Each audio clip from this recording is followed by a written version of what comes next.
Hello and welcome to Comedy in a Nutshell. But who am I to talk about comedy? Well, I've gathered all the information I've got on seeing over 1,000 comedians perform live over the last few decades, including ticket stubs, photographs and what they've said about me, and you can find all of that important and exciting information on my website, thecomedynerd.com. I love talking to the people in comedy about comedy, so if you like to hear what they have to say as much as I do, then please like, subscribe, rate, review and share the podcast. Thank you. My guest this episode is a versatile performer, weaving song, dance, poetry and comedy into a beautiful tapestry. At once funny and impressive, she flits from one form of expression to another with beauty and delicacy. It's cabaret artist Angela Legg. Hello. Hi, are you happy? Uh-oh, I'm not good at talking. I'll try. Before we get into the details of the shows that I have seen, and obviously the other shows that you've done as well, what made you want to start being a performing artist originally? It's something I've always done, like since I was tiny. I loved dancing and being in musicals and theatre shows. And it was just the one thing I always loved doing. So even right from teeny tiny, like I was first on stage when I was 3 and yeah, I've loved it ever since. What were you doing at 3? I was dancing, dressed as a Buzzy Bee. As a It was just like a dance show. So I did ballet when I was little and yeah, they just thought that would be an amazing part. Like we just did one dance. Yeah. And, you know, my mum loves to whip out that video from time to time to embarrass me. So, yeah. So did you then study dance or musical theatre? Or? Yeah, I went to Roehampton University. I did drama and theatre studies at uni. Of course. And it was a Bachelor of the Arts. And what did I study? We studied lots of weird kind of styles of performance, performance art things that I'd never encountered before. And then and like site-specific performance I really liked, and community performance. Okay, and what are they? Community would be like projects that are built for a specific, like to bring people together or to like target particular groups. And then I still did lots of musical theatre and like was part of a society that would put on little festivals and lots of performing and seeing shows because it was in London. That was exciting. It was the Student Society of Art and Performance, or SOAP, as we called it. Nice. And it was just like an open festival. So like anyone who went to the uni that wanted to perform stuff would come and take part. Just programmed it in the drama block, and I guess anyone could come, but it was all students performing. Right. It was a long time ago. Yeah, I don't know. I graduated and I was like, wow, a first class degree. I'm going to become famous. And then thing is, I've always hated auditioning. So I quickly realised that that's not very helpful if you actually want to become a performer, unless you're going to create your own stuff, which was then, I guess, the route I went down a bit more. Yeah. So when you went down the route of doing your own stuff, what were the original ideas? What were your expectations? At first I did like a writing course to try and see if I could come up with my own things, I did a bit of that at uni, like writing my own shows. Yeah. But I don't know, I wasn't sure what I wanted to get out of it or whether I had ideas that I liked. Right. It was more when I moved to Glasgow that I started writing. Well, the original idea was just adapting the song Diamonds Are Forever into Doughnuts Are Forever because my friend did like a food themed event and I was like, oh yeah, I'll do this. I'm so inspired by my job in the donut shop, and I performed it and people laughed and I was like, yay, I want to do this some more. So did you? Yeah, then I started writing lots more that was inspired by my job or my life, sort of, or like exaggerating on that. I'm making this crazy character. Yeah. And And yeah, I was writing poems and little songs, and then doing lots of cabaret nights and poetry nights and comedy nights. And I wasn't really sure. I'm still not sure which bit I fit into, but yeah, just came up with lots of fun stuff. Yeah, I hope. I mean, there were some great events in Glasgow that I used to perform at. Mm-hmm. Yeah, like the All Sorts Cabaret and the Spangled Cabaret. Yeah. And Express Yourself Poetry Night and the Loud Poets in Edinburgh. Yeah. Yeah, I did so many cool events when I was up there. So now I'm living down in my bungalow. Life's a bit different, but well, I do miss that crazy city life of finding loads of gigs to do. But yeah, it was a lot of fun. When you were performing, were you thinking, I want them to take my poetry seriously? Did you thinking, I want them to really laugh at this performance? I'm going in lighthearted. Did you do something serious that people laughed at and you thought, actually, this should be funny? How did it develop? Yeah, I guess like with that original song, just singing Doughnuts Are Forever. Yeah. I didn't really see that it was going to be that funny. But when I was more just desperate to because my friend was putting on this event, he was like, you have to be in it. Think of something to do. And that was like the only thing that came to me. So I was like, okay, it's related to food. And I think just the surprise for people of like changing the lyric really got people laughing. So that was really nice. But yeah, I don't know. I like to keep things quite light-hearted. I don't want to write tragedy or anything, but I feel like I kind of prefer doing poetry nights because people don't expect to laugh.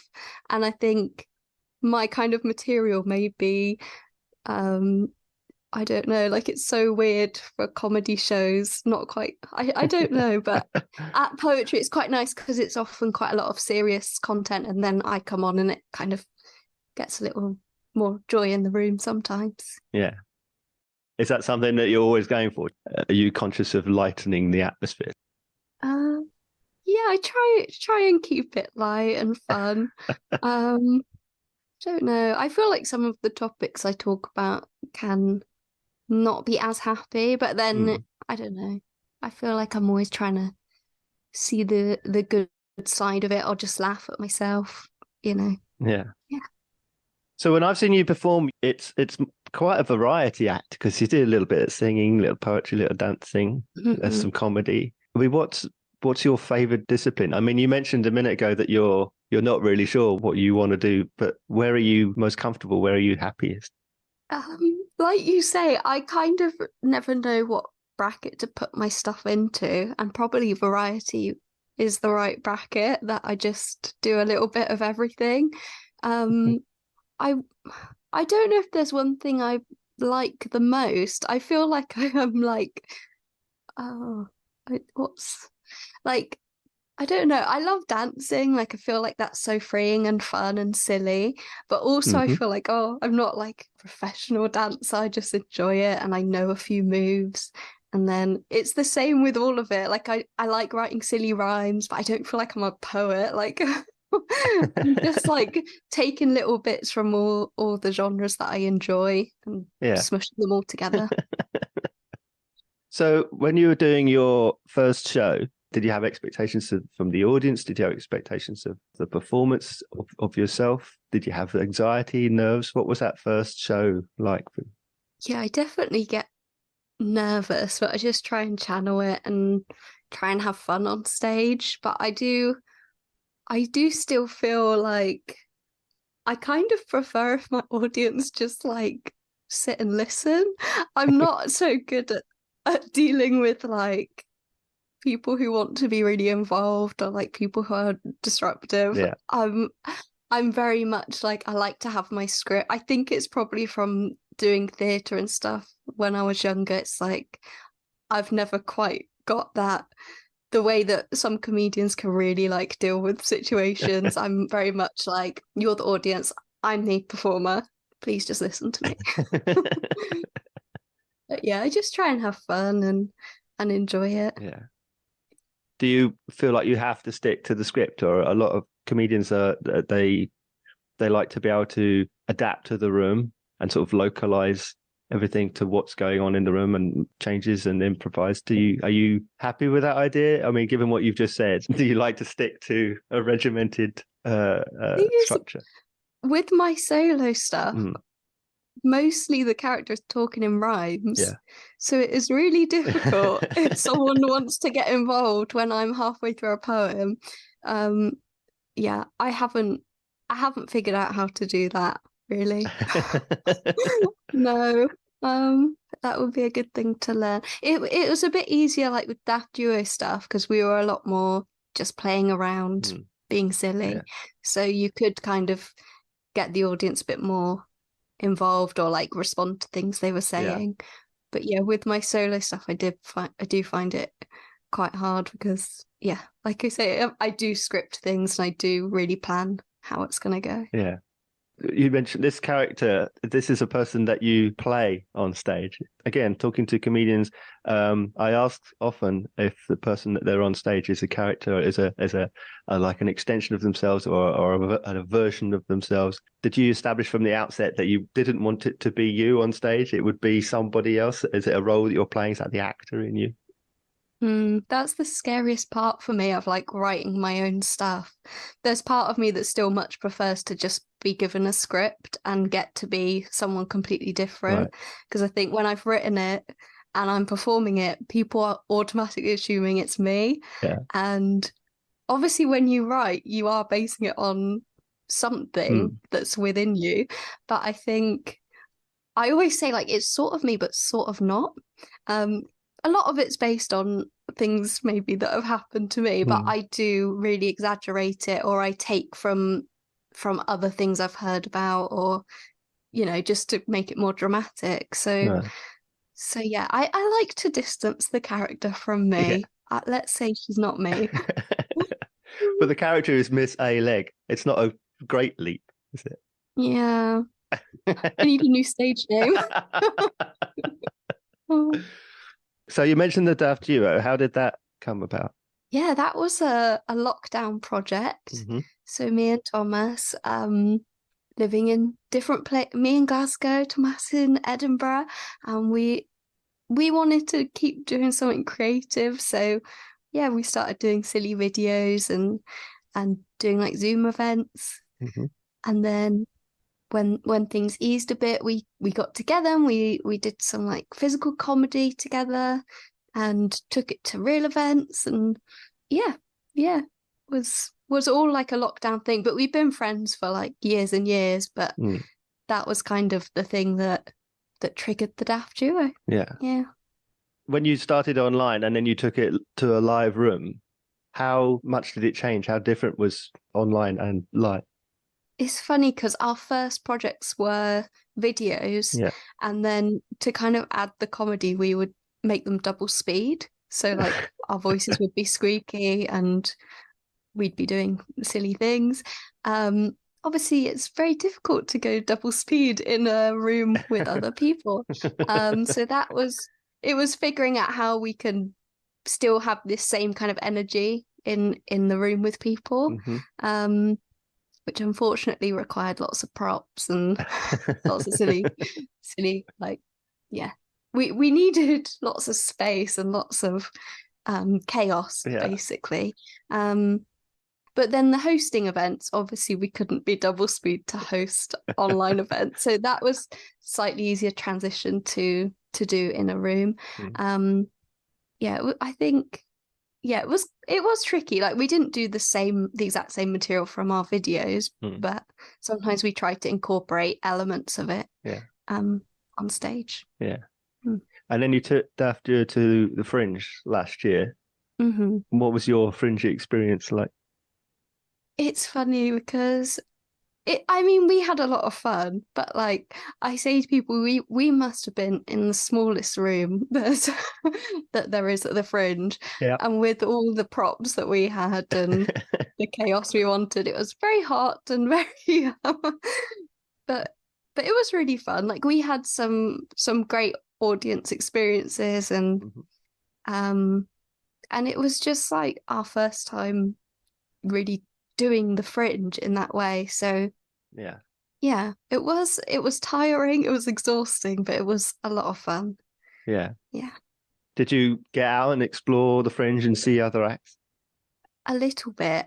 I mean, I've been to a lot of fringes, Yes. and I think because that was the first one, well, it wasn't the first one I was performing, but the first one that it was just like me and one other person organizing the whole thing and doing it.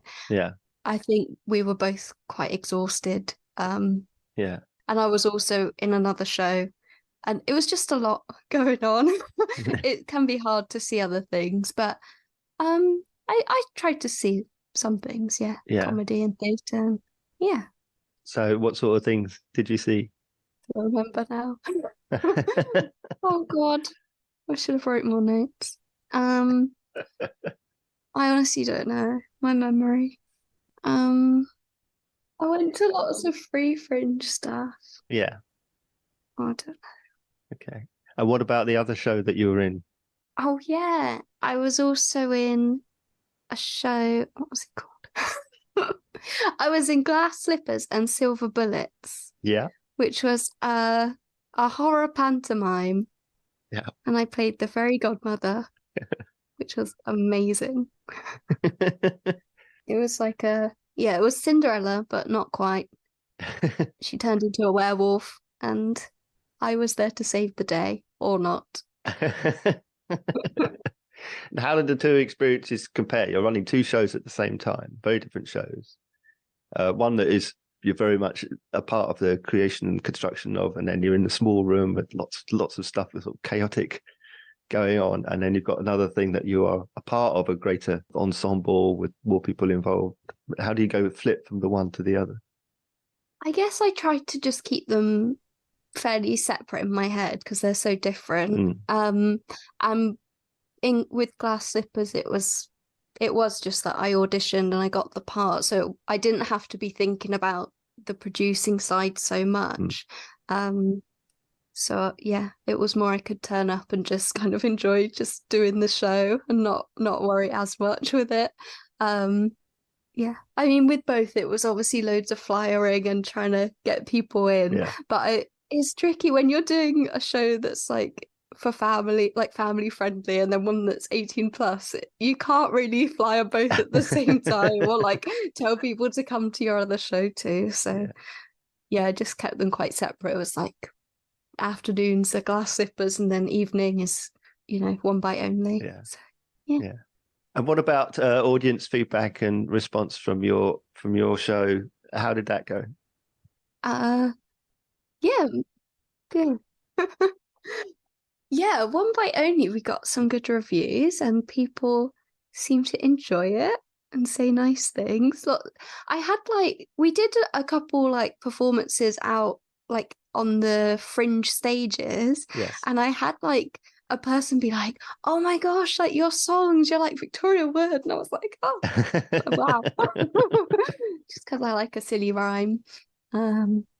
And what else? Yeah, lots of people would compliment the songs after the show. And then it makes me like, oh, maybe I should just focus on the songs. I still don't know what I want to do. So it was really nice that people, felt they could say nice things afterwards, that they enjoyed it. Yeah.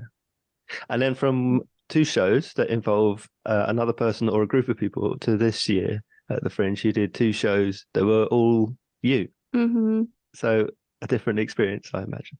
Yeah, very different. It's funny because doing a solo show at the Fringe was something I always said I'd do since my first ever visit to the Fringe, which was literally 10 years ago. So, and I applied to do it in 2020. And that wasn't to be. So then I think like teaming up with other people was my way to try and get motivated again. And then this year I was like, oh, let's just do it. But yeah, it can be a bit lonely doing it on your own, but it was nice. Like I made links with other solo performers, which was really nice. But yeah, I did struggle to be motivated and to get the shows ready, to be honest. But I'm glad I did it. I feel like I've ticked it off my bucket list, and it was mostly a good experience when people came. Mostly? I had a couple of like drunk audience members, both for the children's show and the adult show, which was interesting. Like I said, I'm not so good at dealing with situations like that. And when you do it with PBH, you know you're not gonna get, security or anything like that. So it was interesting. But no, it was a lot of fun. I learned a lot. Yeah. Yeah, I know how to do it right next year. So tell me about the two shows. Okay, so the kids' show was Good Egg, and that was a musical version of The Ugly Duckling. Well, it was based on an existing musical called Honk, and I just took the songs I liked and did it as a puppet show. So that was a lot to set up in the space and a lot of props, which I hadn't learnt from the previous year to just not have too many props. Yeah, so yeah, it was just me singing the whole way through, really. I'd never really done a kids show before, and I think I was a fool not to think about the target age group was something I learned from that. And it was maybe just too much singing, but it was fun and people liked it, I think. Oh God. And my mum knitted all my puppets, so it was the show's all about, being a mother and your baby being ugly and turning into a swan. Yay. But I feel like it felt really wholesome that oh, my mum made all my props and people love to look at the puppets afterwards, and I almost feel like that side of it was more joyous than actually the actual show. And then Screwed was the other show, and that was 18 plus. That was 10 p.m. And that was my weird character tap dancing and rhyming and all stuff I'd written, and that was also interesting. My audience ranged from 2 people to 20 people, and yeah, I mean, performing, both shows were in the basement of Burrito and Shake. Yeah. That was, I mean, yeah, there's just nowhere like it. I've seen someone else be like, this is the most fringe venue ever, because you've got the kitchen one side of the stage, the toilet the other side. I mean, it's not a stage, is it? It's just a room. But yeah, it was a true fringe experience, and I would do it again. Yeah. You do use a lot of props, as you were saying, last year and this year. Are they protection? Are you got the props because you don't have people around you? I mean, for the kids show, it was kind of essential to show different characters. For the adult one, I really did try not to use too many props. I kept it all in one bag, and I did it. I mean, I guess I did also use a puppet in that. And yeah, you literally created other people around you. Yeah. Yeah. Oh God. That's not a bad thing. It's just it's a point of interest, is all. Yeah, I wasn't even aware, but yeah, that is what I do. But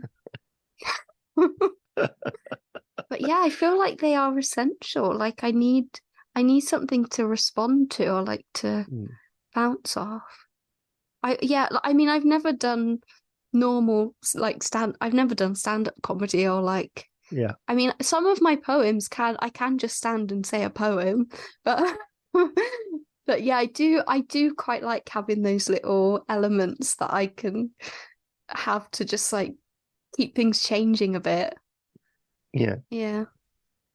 So you mentioned about during the lockdown, you did videos, and as a performer who wants to be out on stage, let's say with 3, and not having a stage to perform on, how else did you keep your creativity flowing? Yeah, I tried to do some solo bits as well and some writing, but again, it was tricky to again, to be motivated. I mean, Thomas was doing the alternative interviews events, which was like giving prompts to performers to respond to. Yeah. So that kind of helped me try and come up with some new ideas. But I don't know. I feel like really I just like cling on to the material I have, because I do sometimes struggle to write new stuff. So I don't know. I feel like when I've got something that I like, I just like keep doing it. But yeah, I mean, in lockdown, I lived with a poet, and he also tried to encourage me to keep being creative and to write stuff. But I don't know, it was a hard time to come up with funny stuff, I think. I'm jealous of people who can do that. But yeah. How are you with watching other performers if you're watching someone, if you have ideas and you're doing puppetry or you're doing poetry or have you, and then you see other performers who are doing puppetry or poetry, can you engage with it, or are you constantly thinking about, I would have done that differently, or how could I come up with something like that? Do you detach and enjoy the show, or do you go into work mode? It's funny. I do find if a performer like even just touches on a topic that I also talk about, I'm like, what did they say? Like, like, yeah, it is hard to switch off from thinking like that. But that's why it can be nice to see things that are completely different to what you do. Yeah. But then you want to support other people that are doing similar things, so it's really tricky. Yeah. Yeah, I don't know. Performing at the Edinburgh Fringe, what you want is a unique proposition, a USP for yourself, but also you're in competition with 3,500 other shows. How do you feel about being in a competitive performer or competition in general? It's not something I really engage with. Like, I feel like this year I didn't even try to like to be in competition with people. Like, I was just like, oh, I'm just doing this for fun. Like, yeah, I've stopped kind of seeing it as like an industry that I'm getting into. I've started just being like, you know what? I enjoy performing, and if I'm going to keep doing it, I need to keep enjoying it. yeah.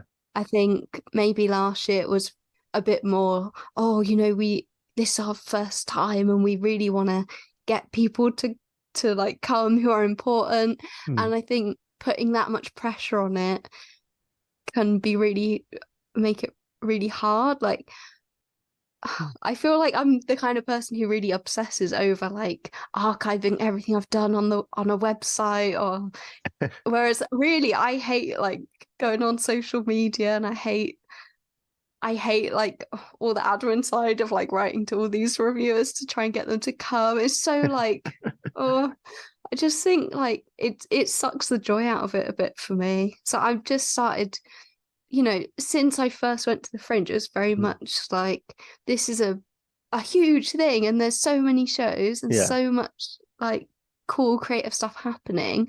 I think it's just cool to say like I was part of it, like even just a tiny little part, but I was there. Yeah. But yeah, I think in future I want to, if I'm performing, I don't want to perform as much. Like I want to actually enjoy the Fringe and see other shows and not be so caught up in what I'm doing. Yeah.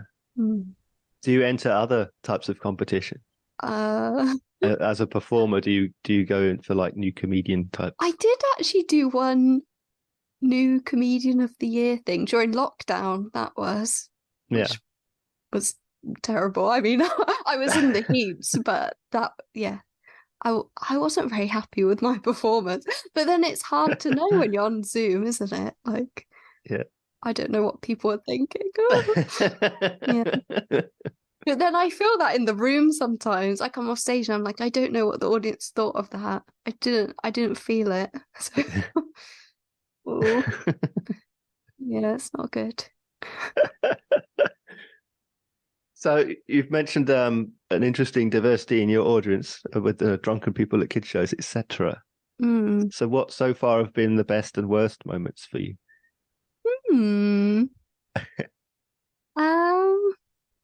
I feel like some of the best gigs I've done have been more like at cabaret nights and things, because the audience are always just so like up for anything to happen.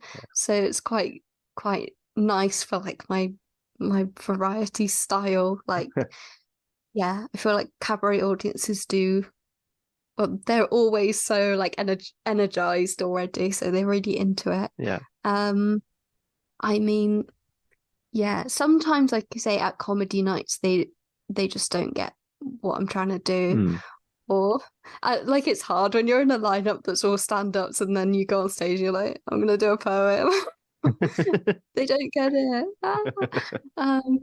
Yeah.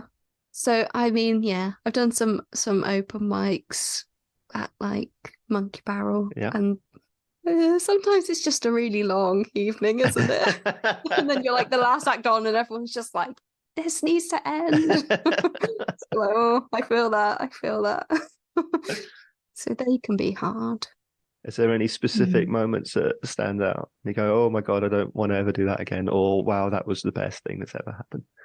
Oh, well, I mean, at the Fringe, there was some drunk people who came to my show. And then it was strange. I mean, this chap was shouting how great I was during my show, which was kind of he wasn't being nasty, like he was being nice to me, but he was so drunk. And then like all the rest of the audience left, and I just think maybe it was slightly disruptive. So that was sad. So yeah, that wasn't so good. I mean, that's happened in One Bite Only as well. Like when we've had people walk out, it's never a nice feeling. But then it's the thing with Free Fringe, I think. Like people come, they don't really know what to expect, and if it's not their thing, they will just walk out. Yeah. So tragic. Yeah. What about the best moment so far? Yeah, again, like, I mean, people when I'm like eating a donut and people get really engaged with that can be really fun. That can be a nice moment of audience. So the best moment you've had on stage was eating a donut. That's what you're telling me. Yeah. I just like when I'm really enjoying myself. Like people said, oh, like when you start dancing, and because you just look like you're having so much fun, like the audience really get behind it. Yeah. So those moments that are just freeing and just daft, like. What about on day 20 and you're having donut number 20? Yeah, that's not so fun. No, too many. So you can have too much of a good thing. Yeah. So the worst thing you've had is there's a few people walk out of a gig, and the best thing you've had is a donut. This is what you're telling. This is what you're telling the audience. These are the highs and lows of performing arts. Wow. I think it's just, when the room's really laughing and on board with what you're doing, it feels really nice. Or like when people come back and see you again and they say, oh, I saw you last year and I loved it, so I come to this one. And it just feels nice when people say nice things or say like, yeah, keep going with it. You don't ever give up. Like, yeah, it just feels really nice when you know people have had a good time. Yeah. And like what you're doing. What are the most important lessons that you've learned so far then? I think don't exhaust yourself. Like with looking to next year, I'm thinking to only do alternate days. I know it has other performers do it, like you team up with another show and you do the slot on alternate days. And I think that would be a really good way to not be so tired. Like I think every day of the Fringe you just wake up, you're like, oh my gosh, I have to do that all again. And even though I only did a week this year, it was just 2 shows every day. It was a lot. It was a bit too much. Yeah. I mean, it just depends what you want to get out of it. Like if you're really wanting to get like contacts through the door, you do need to put so much time into tracking those people down and getting them in. Whereas I think, I was just trying to get the shows ready and and enjoy doing them. So yeah. But try and enjoy it. Like it's it's a mad place, but just, yeah, try and love what you're doing and remember to have fun with it. Is that how you measure success, personal enjoyment? I know people will look at it going, oh, it's a success if it makes money or if it gets recognition or if it gets review. Is it purely about personal enjoyment? Is that how you measure it? I mean, last year doing it was so nice getting reviews because it's kind of, it like justifies that you're doing something good. Like it's so hard to like measure what people think of what you're doing unless they tell you or they comment or they put something on social media. But yeah, definitely getting some stars was like a nice feeling. Yeah. But yeah, this year, I wasn't expecting any reviewers or anything, and I just wanted to have fun doing it. Yeah. So yeah, that was kind of my goal for this year, was to enjoy it. Yeah. Which I did when I wasn't exhausted. It was fun. And what about the coming year? Do you already have plans about what you want to do as a show? Yeah, I've had a couple meetings with my friend who lives in Denmark, and we're hoping to work together on a show for next year. Kind of comedy sketches. Yeah. Yeah, she's the clumsy Dane, and it's all about kind of overthinking and yeah. I don't want to give too much. Shall I give lots away? I don't know. But yeah, those kind of conversations you have with your brain when you're thinking too much. It's about that. What about the people who inspire you, contemporaries or people you saw growing up? Is there people who inspired you or continue to inspire you? It's funny. I was asking my mum, like, oh, are there comedians I used to like when I was little? And I feel like for me, it was a lot more just like not stand-up comedy. It was more like, I don't know, just like TV shows that I liked. I mean, more at uni, like looking at like Bridget Christie, someone like that with the ant thing. It was like you can actually make a point and be silly at the same time, which was quite cool. I remember at one of my early fringes, there was this duo called the Ruby Darlings, and I honestly to this day still have one of their songs stuck in my head. And again, that was like silly rhymes, but also making a point at the same time. So yeah, I guess so that inspired me. Yeah. So you're looking to make a point in your show? I think sometimes I come up with ideas and I'm like, yeah, this is going to make such a deep point. But then I surround it with too much stupidity that actually the point kind of gets lost. Perhaps. But no, I can't really control like where my writing goes. Like I just come up with an idea and I write it down. And yeah, sometimes it's like touching on a point, but I feel like I struggle to stick with one point. I just go off on a tangent again. So. Oops. You've done so many different types of things, like I say. Are there strings that you haven't yet applied to your bow, things that you want to do you haven't tried yet? I mean, I do own a ukulele, and I feel like when people are like, oh, your songs are really good, I was like, I need to like focus on the music. I need to become an amazing ukulele player. But I'm very bad for like starting things and then dropping them. So I don't know if I will do anything with that. Yeah, it's tricky. Like I say, I feel like I just do a little bit of everything and then smush it all together. So I don't know where next. How can we find out about you and how can we find out about coming to see you perform? Yeah, I'm gonna do Screwed again in London. Yeah. That's just a one-off show, so that's a bit scary, but it's exciting. Why is it scary? I don't know. I'm just really worried because I haven't really thought about the show since the Fringe ended. And then I'm like this. I don't kind of plan and then I apply for things for even though I'm not even sure I want to do them. And then I get it and I'm like, oh, no, I have to sort my life out. I'll be at the Penn Theatre the 7th of October. Like I say, I haven't thought about it, and then now it's happening. So, and it's quite soon. So I need to think about it. I mean, I said I hate social media, but I do have social media. And I do occasionally use it. So yeah, I'm on like Instagram, Facebook, where else? Oh, X.